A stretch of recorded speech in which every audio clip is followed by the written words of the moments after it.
I'm here in San Antonio for NAREIT's REITwise, our 2019 Law, Accounting, and Finance Conference. Joining me today is Jim Berry, partner and U.S. real estate leader with Deloitte. Jim, thanks so much for joining us. Hey Matt, thanks for having me today. Now, I'd like to talk to you about some of the findings from Deloitte's 2019 Commercial Real Estate Outlook. Can you start by reviewing what the survey showed in terms of investors' allocation plans over the next 18 months and how that varies by geography? Sure, Matt. You know, when Deloitte put together our thoughts on the 2019 outlook, what we really wanted to do is get a little bit different dynamic. So what we did is we interviewed 500 global real estate investors to get their perspective, and we wanted to come at it from a couple ways. First off, the litmus test. How are you going to invest this year, right? And then the second thing, though, we wanted to kind of get some impressions on how they valued investments that real estate companies are making in areas such as technology, talent, prop techs, others. So first off to your question, okay, so what are we seeing?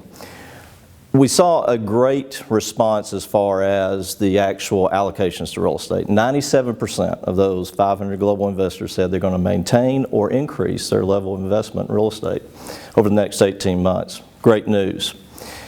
We also broke the data down into a lot of different categories between geographies, between level of investment, and different things like that. So we were able to really drill down on that.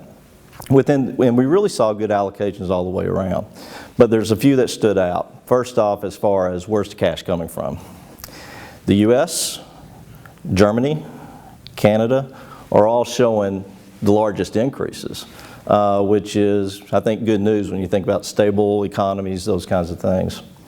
Then we also said, well, where's it going? Okay, once again, pretty good across the board, but once again, standouts were the U.S., China, and Hong Kong.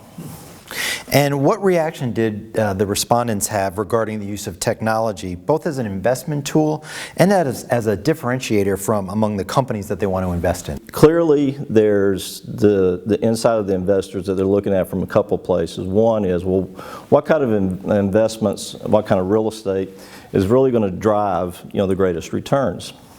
And those pointing to a couple things. Those areas where the real estate's truly embracing the change that's occurring. So mixed use and how to best utilize the real estate, how to bring it together, how to create those communities was a standout. In addition, some of the non-traditional REITs certainly stood out as well. Those who are directly tied to technology, such as data centers, cell towers, etc. And lastly, what issues did the outlook show in terms of some of the concerns that the real estate industry faces regarding recruitment and retention of new talent? And how does diversity and inclusion factor into that equation? Yeah, and we did drill down into that area as well. And first off, I'll commend NAREIT because I know you are leading a lot of thought and effort in this area. We expected a strong reaction to the survey, but the percentages were astonishing, quite honestly. We're talking about percentages that approached 80%, and a couple of things I'll just mention. One is that the real estate industry really needs to increase their investment in how they really attract the next generation. Realizing that we're in competition not just against other real estate companies, but in a global talent pool.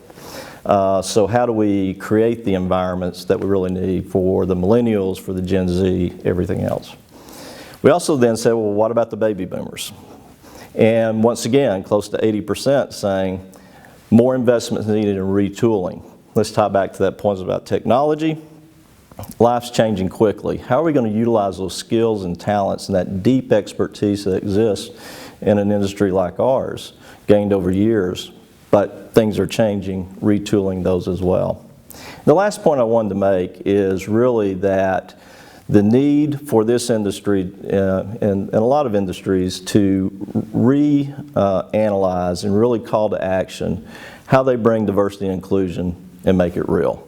And that's up and down the organizations. That's not just in hiring, and that's not just in kind of as you come up, but it's really today at the C-suite and the board level. And once again, close to 80% saying any organization that really recognizes, appreciates, and embraces the diversity and inclusion is going to get the best people, the best talent, and quite honestly, the best viewpoint of issues to bring back to the organization.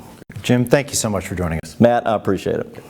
For more information on this and other real estate news and analysis, be sure to visit NAREIT's website, REIT.com.